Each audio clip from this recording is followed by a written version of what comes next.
Hey guys, it's Blake the Wrestling Gadsmith.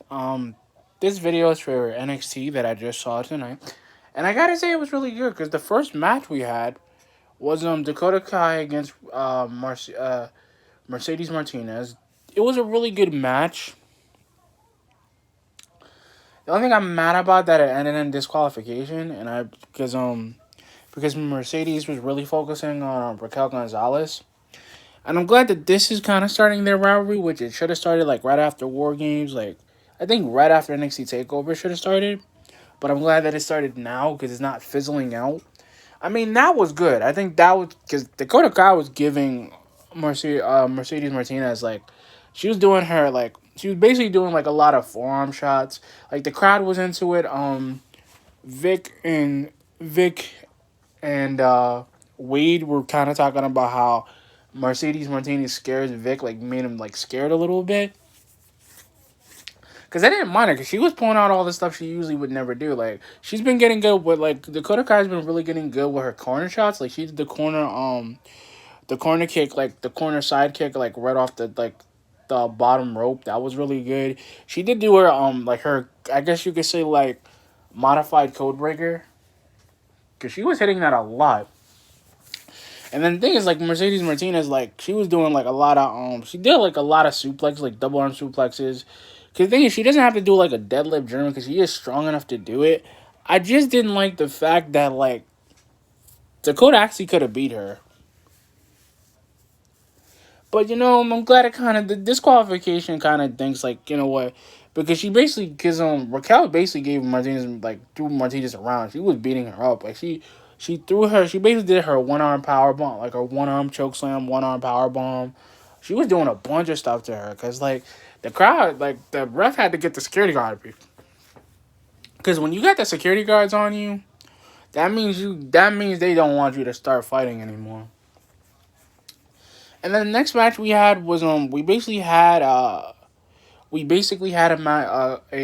Austin Theory match against Bronson Reed for the number one contendership for the North American title. It was really good because I like the fact that Johnny was really distracting Bronson Reed, and he's kind of doing really good as a heel because he's really playing it up, and the crowd was into it. I just felt bad for Indy because she was really sad. She was frowning, man. She was really sad, and I'm like I really liked it. It wasn't bad because you know what? I think they're really trying to play off this Dexter Loomis thing into the feud. So I think this is really building their feud up for him to get the North American title, then LA Knight. Because like the thing that I liked about this whole entire match is that Austin Theory is not a bad wrestler. It's just that like against Bronson Reed, he could have really been more methodical with him. Cause you kind of can't go like power for power with him. Cause it's like you're kind of going power per power with him, and then it's like it's kind of setting up like the wrong thing. So you're kind of doing this thing where you kind of have this like this little bit of like I guess you could say like he's really good because like he almost had him because like I can't believe like Dexter Loomis actually like, and the funny thing is like what was great about that whole entire match, Dexter Loomis just showed up. He just showed up and like he was getting in the ring and the ref was like, "What are you doing?" And Johnny was like, "What are you doing?" And trying to take care of Candice and getting her away from him because they're afraid that he's gonna kidnap someone. But I'm glad that Indy was getting involved in it.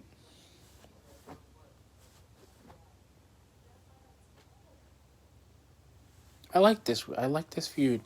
I really do. I like the way though. I do like them because I like them as my favorite heel type of faction next to Legado del Fantasma. Then we actually had an Adam Cole interview. The Adam Cole interview wasn't bad. It's just that I've seen him do a lot. Like here's the thing, I like Adam Cole because he's a cool dude. I just like his thing.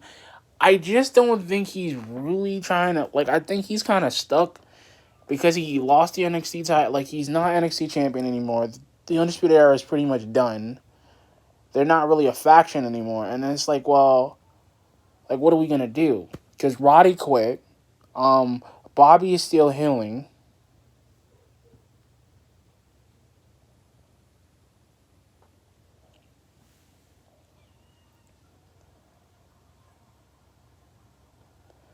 And I just think that, like, I think Roderick just said, I just need to take a break.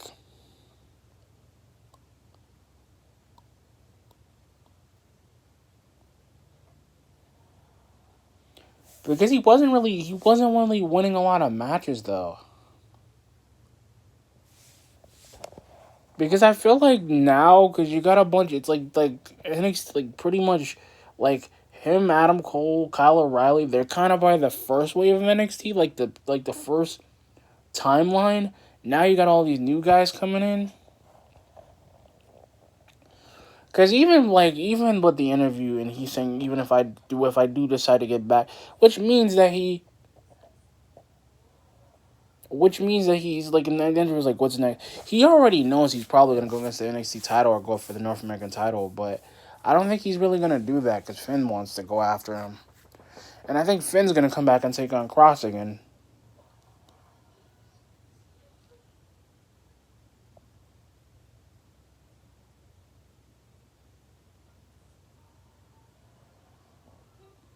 Because I really do, and I'm glad that he's coming back next week because he looked like he was having really good fun.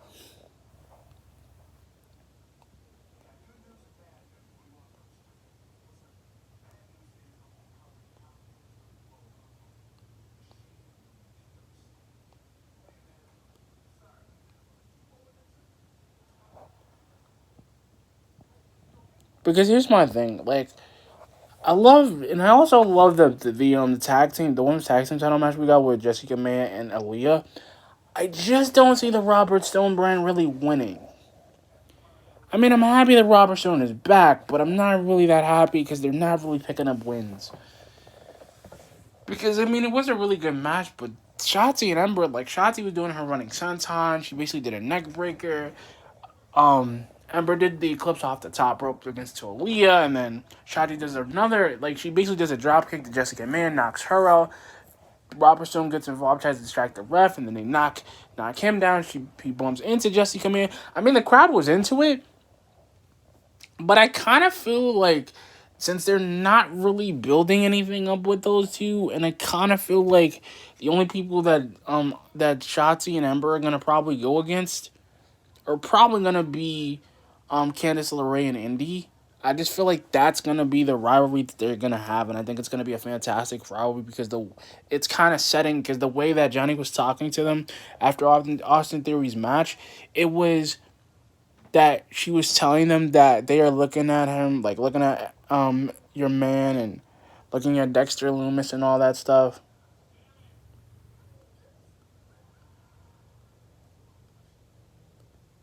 and I think that he really likes her because I like Dexter Loomis. And then we had a cool Cameron Grimes thing when he was in the jewelry store getting a fancy watch. That wasn't bad. I'm glad I got to see the $1 million man because I was surprised I saw the dude because he's like one of my favorite all time wrestlers because I always liked his gimmick. I don't know why I do, but I like his gimmick.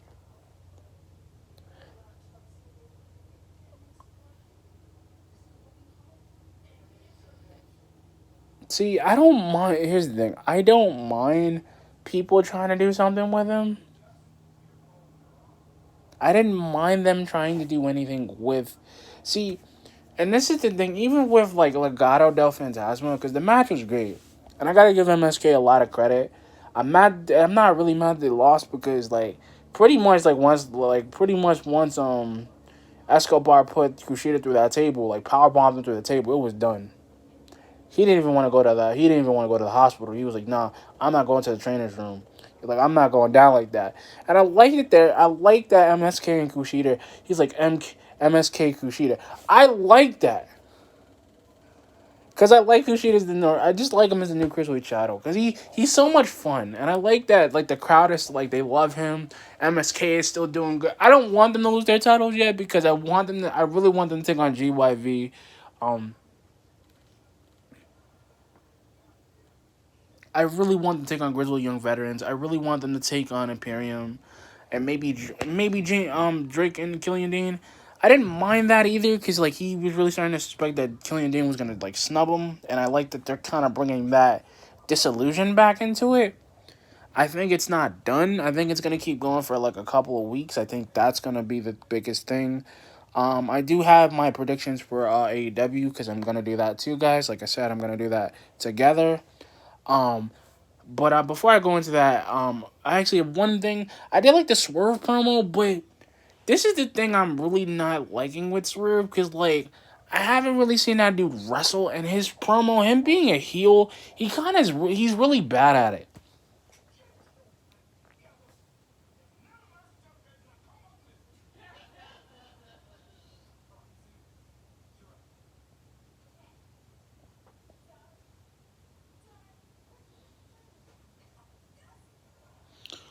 Cause he's not really like, not to be mean to the guy, but he's really not trying. And I feel like he's literally just trying to get on Leon Ruff because Leon Ruff can fight and he can beat him. And I feel like Leon Ruff is gonna end up going back to the North American title scene soon. I think he's only with this feud like with Swerve because Swerve kind of feels like disrespected and he kind of feels like he's unworthy and he's kind of been coming up with loss because he couldn't beat Legado del Fantasma. He couldn't beat Escobar. So I just like him being in a falls count anywhere match is not gonna make anything. Like Leon Ruff is probably gonna clean his clock. He's probably gonna beat him. Because here's the thing, Leon Ruff has changed a lot, and the funny thing is he's actually got a lot of potential, kind of like Tyler Rush does. And I haven't really seen that much of him. I haven't really seen that much of Malcolm Bivens either. They're probably on the 205 circuit though.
Like I said,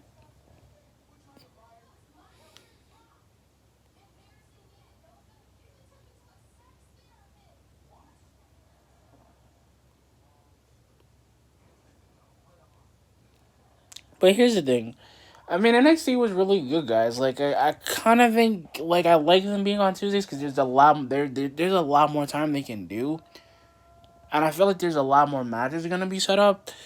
But I am gonna talk about my AEW predictions because I do want to get that in. I apologize if the video's on because I'm making it into one video instead of separate. Like I said, guys, thank you guys for the views for the Impact. This is like probably the third time I've done it. Probably the second time I've done an Impact pay per view and a Raw review in a while because I just really haven't been interested in it. But AEW, I already got a gut feeling that tomorrow we're gonna get a Christian Cage and Ricky Starks. I think as much as everybody says that Christian Cage book super strong, I think it's just Christian showing us like he's ready to go. I think we're gonna get that match. I think it's gonna be a really good Darby. I think we're gonna get a lot of Darby Allin. We're probably gonna get another Darby Allin versus, like another Darby Allin TNT title match because I feel like that's gonna end up happening.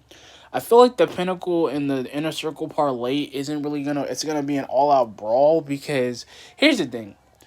Not saying I don't understand the Inner Circle's like thingamajig like problem at all.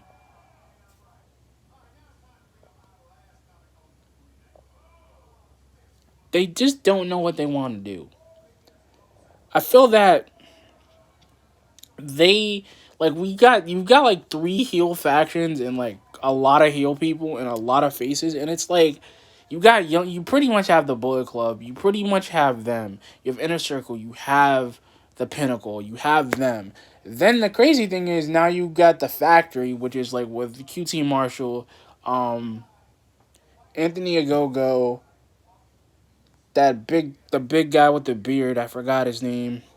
Him, and you got him, and then just like you pretty much got a bunch of guys in there, and I think we're gonna probably see the factory again. I kind of feel like I feel like there's gonna be a Dustin Rhodes versus QT match. I feel like Cody's gonna come back and probably make it even probably a bigger rivalry than we're making it right now. I'm glad that the Dark Order is probably doing super fantastically. I think Jade Cargill is probably gonna tell us who she's gonna be signed with, but I don't think she's gonna go with Matt Hardy. I don't think she's gonna go with Vicky Guerrero. I just don't, because here's the thing. I think that's gonna happen, but I think there's more of her. I think she might just do her own thing, because I feel like I think there's gonna be a Brit. I really believe there's going to be a Britt Baker and Hikaru Shida promo in the ring, because I feel like there's gonna be a confrontation, because they're right near we're right near Blood and Guts, because I think they're gonna do it at Blood and Guts, and I think that's gonna be a really fantastic match, because Hikaru Shida's doing fantastic. I think she's doing better than she's done. I'm hoping that if they do decide to do something with the AEW Championship, there is going to be a Kenny promo, because I feel like he's going to walk into AEW because he's got the Impact and TNA Championship. He's got all the belts now. So there's probably going to be a Kenny Bullet Club Moxley intervention, something like interruption or intervention, where he's going to end up getting the Elite, because they want the Elite, and I know they do. So, like I said, I think that's going to happen tomorrow. But I am going to do, like I said, guys, I am going to do an AEW review like I did last time. But anyway, guys, like, comment, subscribe. Peace.